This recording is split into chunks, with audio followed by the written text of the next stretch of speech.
India में cricket सिर्फ एक खेल या स्पोर्ट नहीं है, बल्कि उससे भी बढ़कर बहुत कुछ है। सही मायनों में it is emotion for all the Indians who loves cricket. India में क्रिकेट टूर्नामेंट को सिर्फ एक टूर्नामेंट की तरह नहीं देखा जाता है, बल्कि उसे एक फेस्टिवल की तरह सेलिब्रेट किया जाता है। फिर चाहे वो T20 वर्ल्ड कप हो, वनडे वर्ल्ड कप हो या फिर टेस्ट सीरीज ही क्यों ना हो। क्रिकेट की शुरुआत भले ही इंग्लैंड से क्यों ना हुई हो, लेकिन इसे सही तरीके से इमोशनली टच करना हम इंडियंस ने ही सिखाया है। इंडिया में क्रिकेटर सिर्फ क्रिकेटर है, सेलिब्रिटी नहीं है, बल्कि उससे भी बढ़कर बहुत कुछ है। यहाँ तक कि इंडिया में तो कई क्रिकेटर्स को भगवान की तरह भी पूजा जाता है। और ऐसा हो भी क्यों ना, क्योंकि 140 करोड़ आबादी वाले इस देश में only 50 to 60 members are able to represent India. क्योंकि यहाँ पर नेपोटिज्म एग्जिस्ट ही नहीं करता है। इस सारे क्रिकेटर्स अपने टैलेंट और स्ट्रगल के दम पर इस मुकाम तक पहुँचते हैं।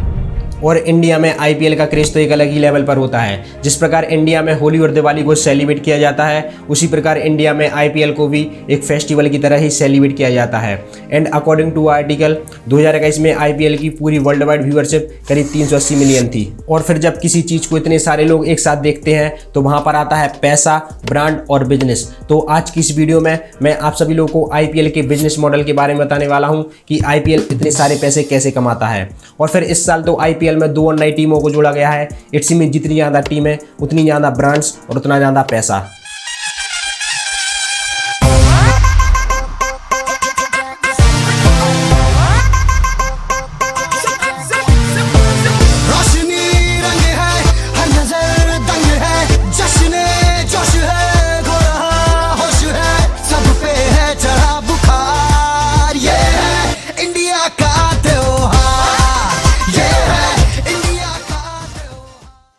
यदि हम पिछले 5 सालों में IPL की ब्रांड वैल्यू की बात करें तो यह पहले की तुलना में डबल हुई है।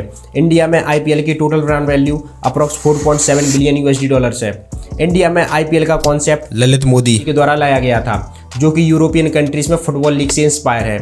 इंडिया में IPL के स्टार्ट होते ही इसे पॉपुलर होने में ज़्यादा समय नहीं लगा था। देखिए, जो IPL का मेजरली रेवेन्यू है बाय मीडिया राइट्स से आता है। एंड IPL का approx 50 to 60% revenue media rights ही फिल करता है। जो भी ब्रॉडकास्टिंग चैनल IPL को अपने चैनल पर ब्रॉडकास्ट करना चाहते हैं, वह इसकी मीडिया राइट्स खरीदते हैं। इसके लिए इन चैनल्स को BCCI यानी कि board of cricket council India को एक पर्टिकुलर अमाउंट पे करना होता है। 2008 से लेकर 2017 तक के मीडिया राइट्स सोनी टीवी के पास थे।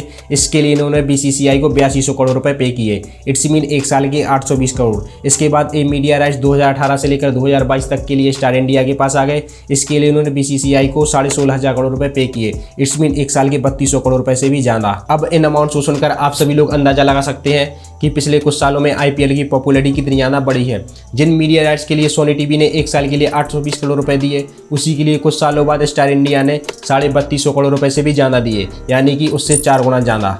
और IPL की मीडिया राइट्स का 50% रेवेन्यू BCCI अपने पास रखता है और rest of the amount IPL की टीमों में डिस्ट्रीब्यूट कर दिया जाता है। पिछले कुछ सालों पहले IPL इसका केवल 20% हिस्सा ही अपने पास रखता था, लेकिन जैसे जैसे IPL की पॉपुलरिटी बढ़ती गई, वैसे वैसे BCCI ने इसका 50% हिस्सा अपने पास रखना शुरू कर दिया। अब बात आती है कि ये चैनल्स इन मीडिया राइट्स को खरीदने के लिए इतना ज़्यादा पैसा इन्वेस्ट करते हैं। इट्स मीन इन्हें प्रॉफिट भी बहुत सारा होता होगा, लेकिन कैसे, तो वह भी जान लेते हैं कि जब भी हम टेलीविज़न या OTT प्लेटफॉर्म पर IPL देखते हैं तो उसके बीच में हमें कई सारी एडवर्टीजमेंट देखने को मिलती हैं। ये एडवर्टीजमेंट कंपनी अपनी एड्स को चलाने के लिए इन चैनल्स को एक पर्टिकुलर अमाउंट पे करती है। ये अमाउंट अप्रॉक्स 10 से 12 लाख रुपए के बीच में वेरी करता है। ऐसे तो यह अमाउंट बहुत कम लग रहा है, लेकिन जब IPL 50 से 60 दिनों तक लगातार चलता रहता है तो इन चैनल्स को इससे बहुत ज़्यादा प्रॉफिट होता है। इसलिए ये चैनल्स इन मीडिया राइट्स को खरीदने के लिए इतना ज़्यादा पैसा इन्वेस्ट करते हैं। और दूसरी IPL की मेन सोर्स ऑफ इनकम है टाइटल स्पॉन्सरशिप। आप सभी लोगों ने अक्सर देखा होगा कि IPL को सिर्फ IPL नहीं बोला जाता है। कभी इसे DLF IPL, कभी इसे पेप्सी IPL, कभी इसे ड्रीम 11 IPL, तो कभी कभी इसे Vivo IPL भी बोला जाता है। और इस साल से तो इसे टाटा IPL भी बोला जाएगा, क्योंकि ये कंपनीज इन टाइटल स्पॉन्सरशिप के लिए BCCI को एक मोटा पैसा देती हैं। 2008 से लेकर 2012 तक DLF ने BCCI को 200 करोड़ रुपए दिए थे। फिर उसके नेक्स्ट 3 ईयर्स के लिए पेप्सी ने BCCI को इसी टाइटल स्पॉन्सरशिप के लिए 396 करोड़ रुपए दिए। फिर उसके बाद Vivo ने 2018 से लेकर 2022 तक के लिए BCCI को करीब 2200 करोड़ रुपए दिए। लेकिन इंडिया और चाइना के बीच कंट्रोवर्सी होने के कारण इस साल ये टाइटल स्पॉन्सरशिप टाटा के पास आई है।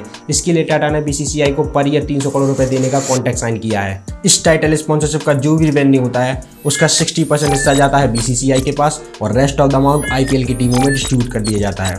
इसके साथ ही IPL के और भी मेजर रेवेन्यू सोर्स हैं, जिनमें से एक है इनके मैच के टिकट की प्राइस।